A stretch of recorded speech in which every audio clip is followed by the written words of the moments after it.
What is going down, you guys? You guys already know what it is. It is Woods, and I'm back at it again with another haircut tutorial for you guys. And in this haircut tutorial, we will be doing a mid taper on 360 waves with a swirl.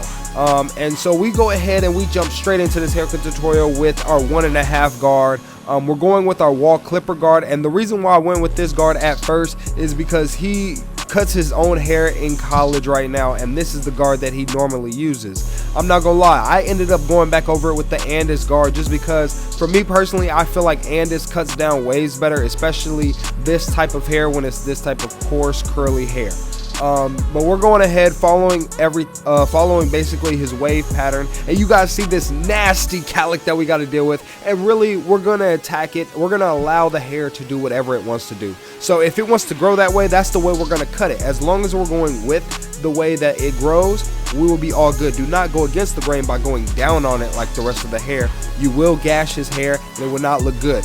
As barbers, we're really just trying to enhance somebody's look. We're not trying to force the hair to do something that it does not want to do. We just want to enhance the hair's look.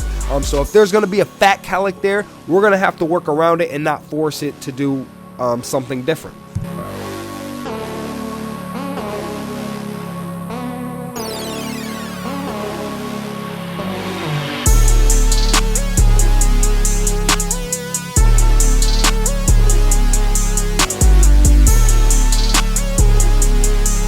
So now that we got everything cut down, we're going in and prepping the hairline, and we're going in with some Tresemme holding spray light hold, and we're blow drying everything in while brushing everything down. This is to go ahead and set everything in place, all those little stubborn hairs to lay down on this line so we're not missing anything. But now it's time to go ahead and start on the back while we wait on everything to dry in the front. Right here I'm using the edge of my liners going around the ear, just being really confident. Stretch that ear, don't be afraid to move that ear. And then now we're going to go ahead and find the darkest point on the neckline. The other side has a better view of it, and you guys will be able to see really how I lined it up. See, it's funny because this side doesn't even really have a good view around the ear, and the other side did. But that's why I went ahead and recorded both sides for you guys. I'm still trying to really figure out my angles when it comes to me coming back and making full length haircut tutorials for you guys. So bear with me, guys. I'm getting better and better as I'm going. Like, my audio is getting better, my angles are getting better, the quality of the actual video itself is getting better, so bear with me. But right here you guys can see that I'm lining up. I found the darkest point on that neckline, and I'm going ahead going straight in for it and connecting the dots that I did around the ear.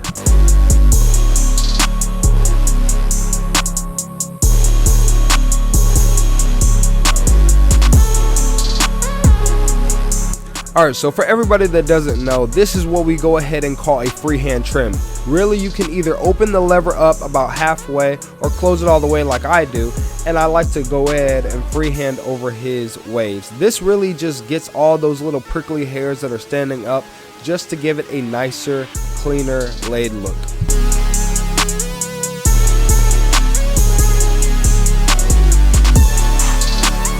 Alright, you guys, you know how I go ahead and get down. I like to go ahead and start with my lineup. And since he has a cowlick, that's the side we're going to be starting with because that's going to be the highest point automatically. Now, when it comes to cowlicks, you have to line it up in the middle, kind of look at the other side to get a good jift. But guys, I'm not going to lie to you. This is the part to where it just takes time.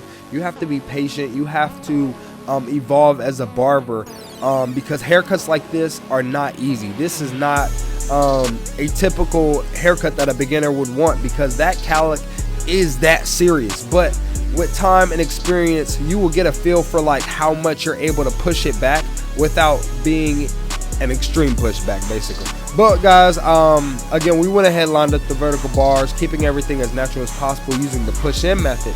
But when it came to the C-cups, I lined it up at the darkest point, right where the start of it is, and when I signaled right where I'm going in, is almost like you're lining up the beard with the C-cups just to find a good point to where they both meet. And I feel like that is a very healthy professional pushback. When you're matching it up with the beard, I feel like it makes it look really natural. Everything is flowing nice together. And again, you're not going extreme. You don't have to push everything in super skinny. Like, if that's where if he has a beard, why wouldn't I match it with the beard. It keeps everything a nice natural look. But right here we're going in with our bald guideline for our mid taper. I like to start at the top of the ear on the back part and then kind of match it up where the arch would be coming down right into his eyebrow. And then when it comes to the back, I kind of just gauge it based off of the neck length and also how much room I have until I reach the occipital bone. The reason why the occipital bone matters so much when it comes to wavers is because this is where the do-rag line is going to be sitting. And if you go past that occipital line, now you're going too deep into the waves. And if you're going below that occipital bone line, then he's going to have all this hair on the back, and then his hair is going to start flipping over the do-rag. And again, it's not going to last and be a haircut, an ideal haircut for a waver. But right here we went in with our lever all the way open. I'm going up about 1 inch for the back, and now I have my 1.5 guard all the way closed. And guys, we're just going ahead and going all the way up to that occipital bone, because now we are establishing how high this taper is going to be. So this is that was basically the last guard I'm going to use. Right here I have my 1 guard all the way open, and I'm going up right all the way up to where where that 1.5 guard is, and then I flicked out right before I reached that point. Again, we are stacking guards. We are not wanting to go past the bigger guards, because again, that is how you start chasing your fade. But right here I have my 1 guard all the way closed now, just kind of going at that middle line, and I'm really using only 3 teeth just because his hair already grows in a different angle. So why would I use the full blade? And then now you're going to be going into that area, which is the no-no zone, right? But right here we have our lever all the way closed, no guard. We nudged at that line, we bumped it up halfway, we nudged at that line again while flicking out.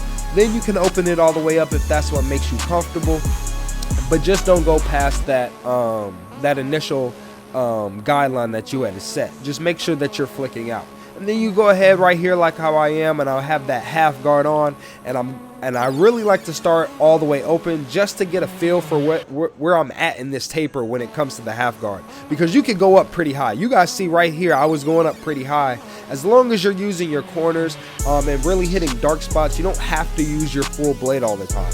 9 times out of 10 when I use my full blade, I'm really setting in guidelines, but when I'm fading, I feel like that's when I'm using more of my corners. But right here I'm just touching up my line just to make sure everything is nice, clean, and crispy.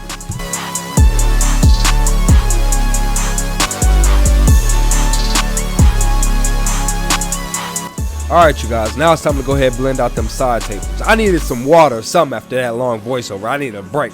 But now let's go ahead. We went all the way open, going up about 1/2 inch. Now we're going ahead, going with our 1 guard all the way open. And right here we're really just establishing how high we want this mid taper to be. Like you guys see me over there fading around the C cups, and that's really why I chose this mid taper, just because I saw that he had some like regrowth that I knew I wasn't gonna cut again. From basically him just cutting his hair back in high school. Again, he's giving his self cuts, guys, and he is killing it. But anytime that I see him, this is my day 1 client, and I want to get him as crispy as possible, so that's why I chose the mid taper for him. But right here we started all the way closed, nudged at that line, then we went ahead and opened it halfway, nudged at that line again, flicking out. And if you have to, open that lever all the way and use the corners to clean up any dark spots. And of course guys, you know we had to use that magic half guard at the end, starting with it all the way open and then close it slowly the more comfortable that you get in that fade. But guys, now that this is the other side, I'm just gonna go ahead, let you guys sit back and watch.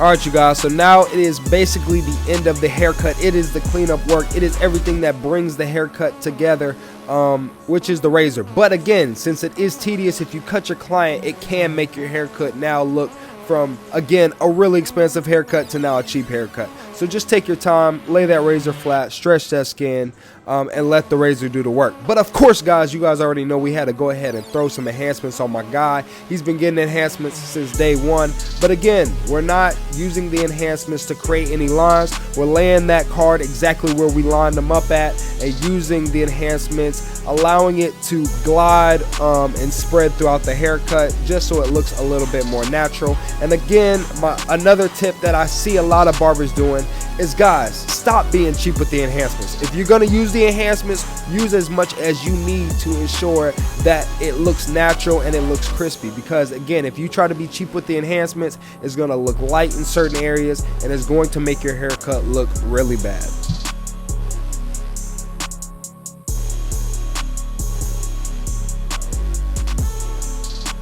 Man, you guys see how my dog came in, man. He was in college. He was so fed up with these barbers down in Arkansas. He was like, I'm cutting my own hair. And guys, we reminded why he always wants to come back in this chair, guys. This is the finished product, guys. If you guys liked it, don't forget to go ahead and like, comment, subscribe. Like the video if you like the video, because why don't you like the video if you like the video, but don't forget to go ahead and drop a comment down below. I love to hear what you guys have to say down in the comments below. But guys, this is Woods, and I'm out.